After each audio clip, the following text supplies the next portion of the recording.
Alright guys, welcome back once again. Welcome to Nikshala. First of all, my company J&M Education is now rebranded to Nikshala. So this is a new YouTube channel. Make sure that you watch this video till the end to get all the information. Before I actually jump on to today's video, I want to make a humble request. If you're somebody who is planning to come to Germany now, in next few months, in future, in few years, doesn't matter. My only request is watch this video from the beginning till the end, because I'm going to be sharing few insights. I'm going to be using few metrics, so I need your little attention and a sort of a 5-10% of your brain. So this is how today's video is going to go. I'm going to give you the introduction, okay, of what I'm starting from this vlog. This is going to be a 4-part series. Second thing I'm going to talk about is the objective of this video. Now these 3 parts, don't stress yourself enough for now.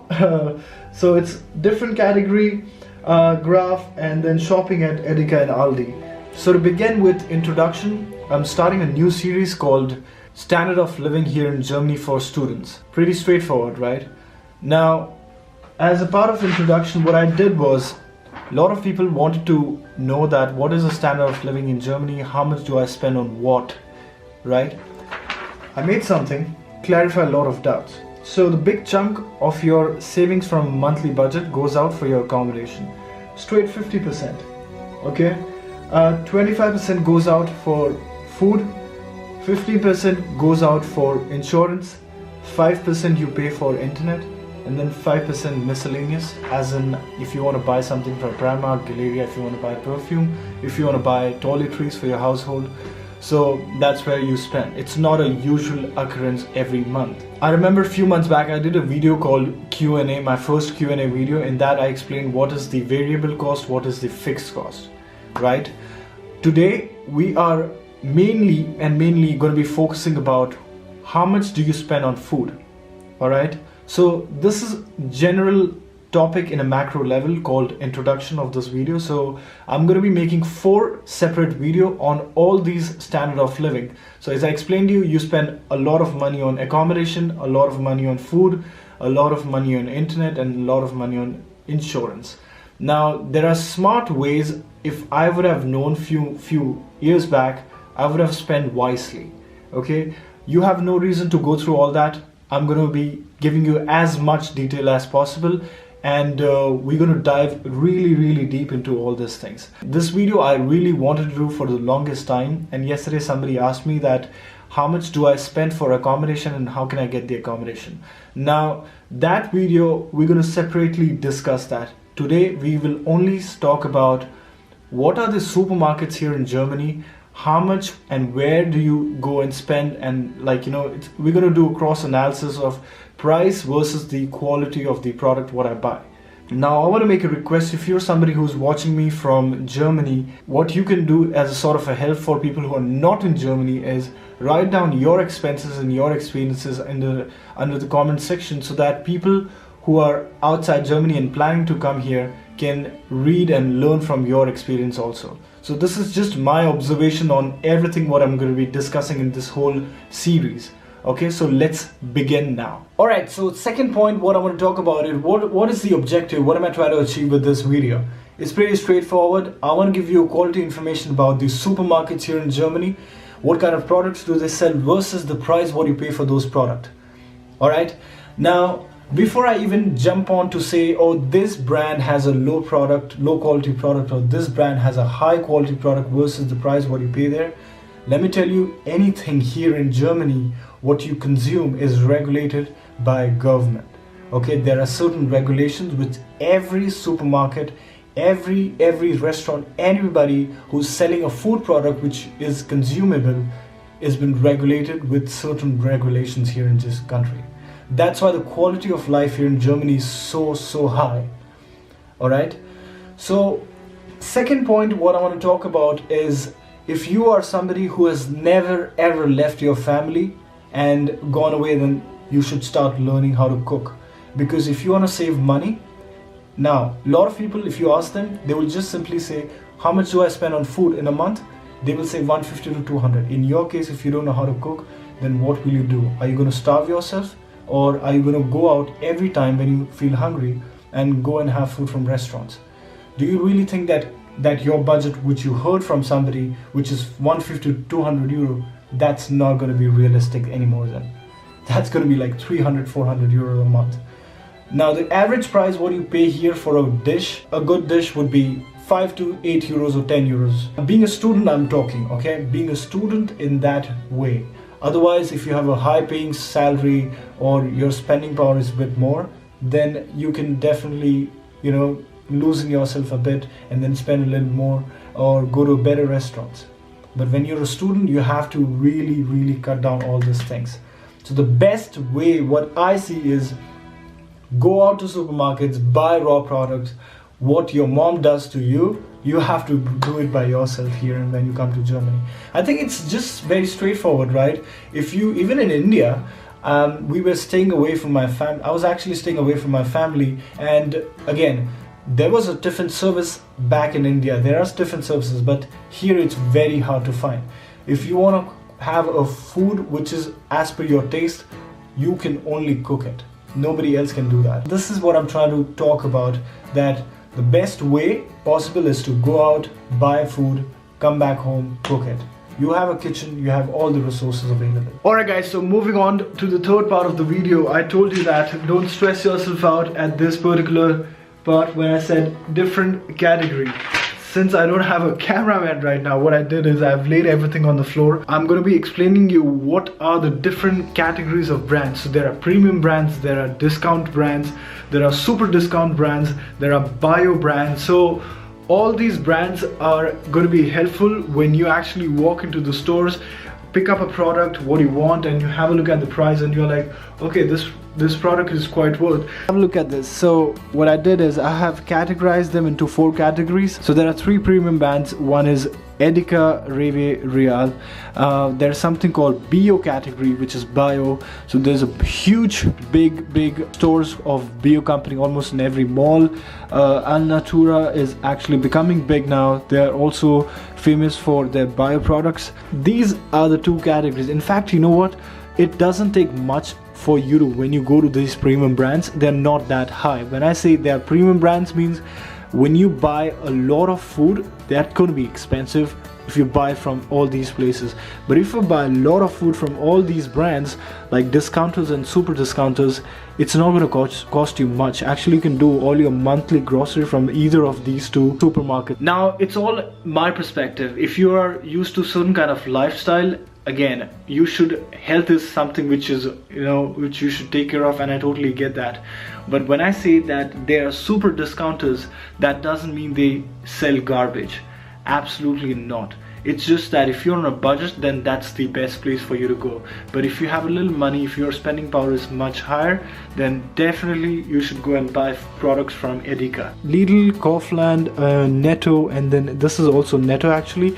They both are almost same company. They used to be 2 brothers who got separated from their business. Lidl and Kaufland, actually they both come from same company. The mother company is same. Super discounters, this is a resort for a lot of students, by the way. Aldi and Penny. So back in the days, actually Aldi used to be one company. They got separated. There were 2 brothers who got separated in the business, and now the more south you go of Germany, you will find more of Aldi Süd, which is Aldi South, and the more north of Germany you go, you will find more of Aldi Nord. Now Aldi Nord, you don't find it anywhere written, it's just Aldi. But the more south of Germany you go, you will find clearly written Aldi Süd everywhere, which is like Aldi South. So these were the categorization of brands. Now what I'm going to do is I'm actually going to be drawing a matrix so that you understand what brand positioning is where. When I spoke about the quality versus the price, this is where I'm going to explain you on a piece of paper. I'm going to lay everything down and sketch it out. Let me just do that, and then I'll explain you more in detail. So I'm doing the 4th part of the video now.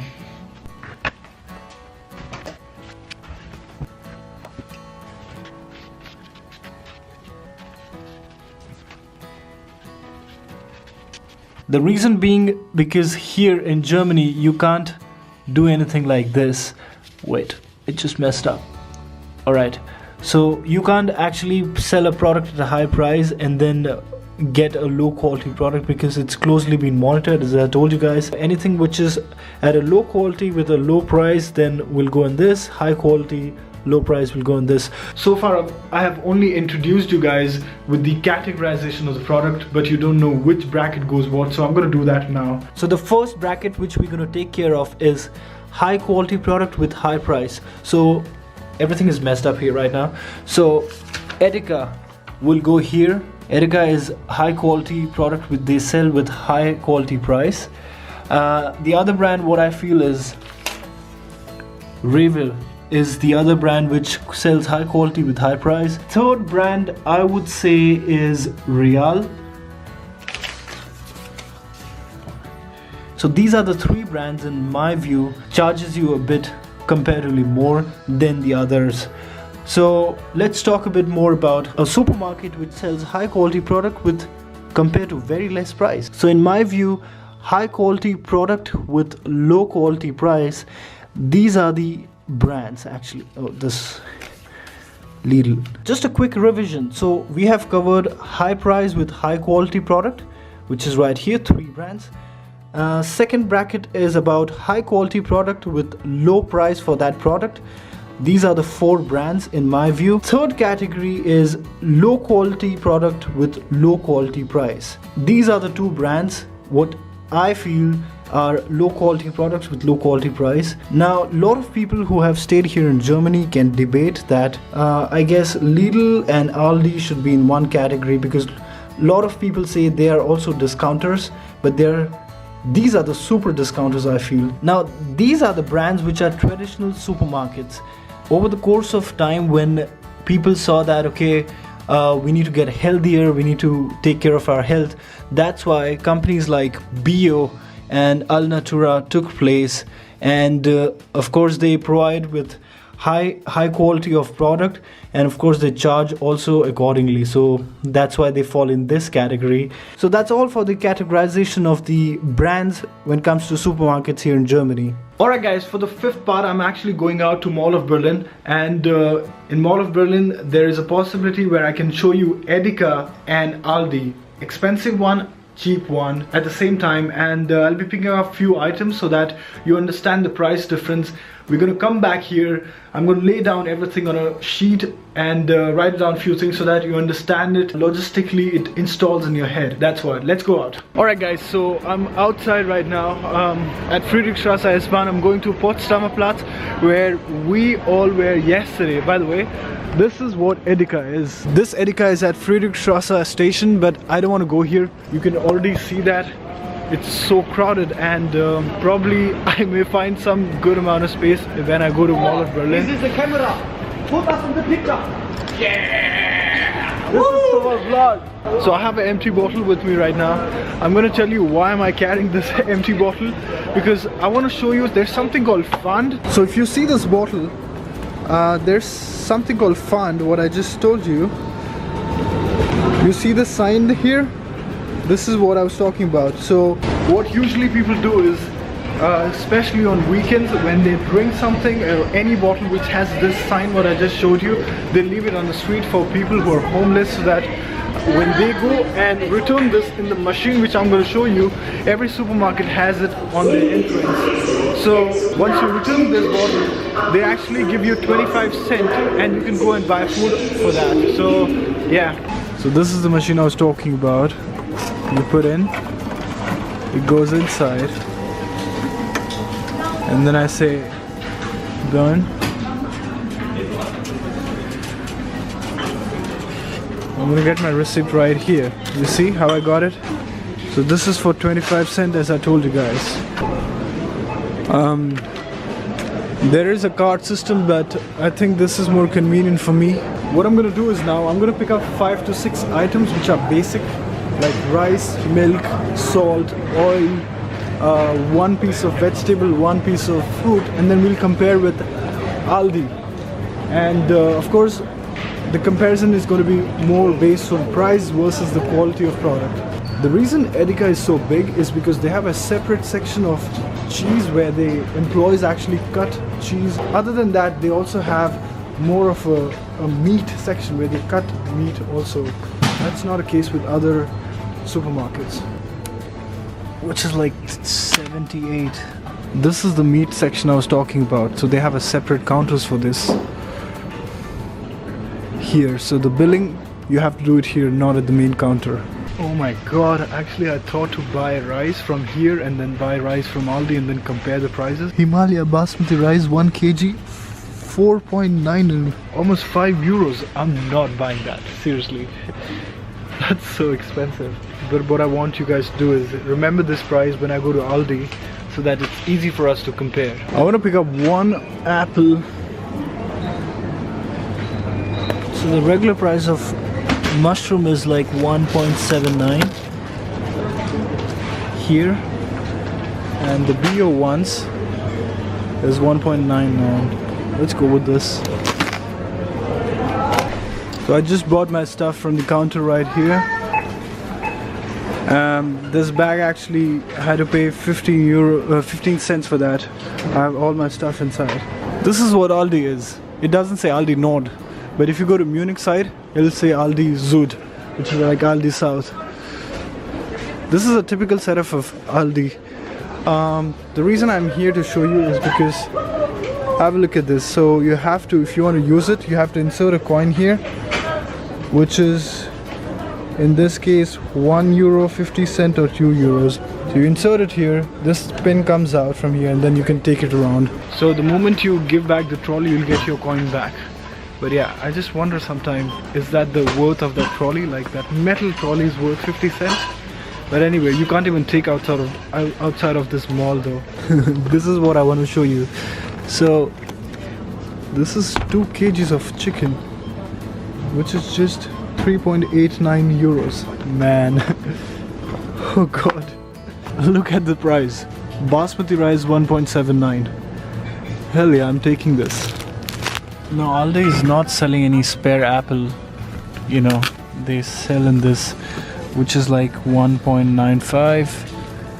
This is 2 kgs for almost 3.29, and then there is a bio apples right here, which is priced at 2.29. So in Aldi, milk, the same milk, what is this, is priced at 0.78. It's almost the same price like Edeka. I did not buy everything what I bought in Edeka, because everything which was so damn expensive in Edeka was so cheap in Aldi. So I bought the other way around. Again, do I regret with the quality? Absolutely not. When I say the quality is low, it's just that these are not branded products, okay? For an example would be, if you want to buy Nutella, they also have an alternative for Nutella in their store. So that's how it is. So somebody who can't afford Nutella, they have a substitute for that. So yeah. Alright guys, so I just came back. I have laid everything down with the prices. We're just going to do a price comparison now.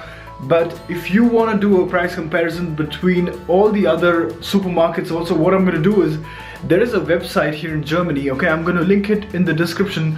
Jump onto that. You can compare multiple other supermarket products at the same time, in a real time actually. So that's the specialty about that. So now let me show you the price comparison between the products what I just bought. So starting from, there's Edeka, there's Aldi. So I bought this mushroom for 1.79, and this is from Aldi. I bought this for 1.78. This was, I wish I could have bought this, but I ran away with 4.99 price for the basmati rice, and this is from Aldi, 1.79. See the price difference, oh my god. Milk was almost the same, 0.78, 0.78 cent. By the way, this is like 3.5 fat, that's why it's at 7.8, otherwise it would be much lesser. As I showed you guys, I couldn't buy one single apple, but this is from Edeka, which is at 0.54 cent. Alright guys, so that was a comprehensive review of supermarkets here. This is what I would like to do for rest other topics also, for accommodation, for insurance, for internet. So all these topics are left. I'm going to do a critical, in-depth analysis of that also. If you like this video, hit that thumbs up button, and this is the actually end of this video.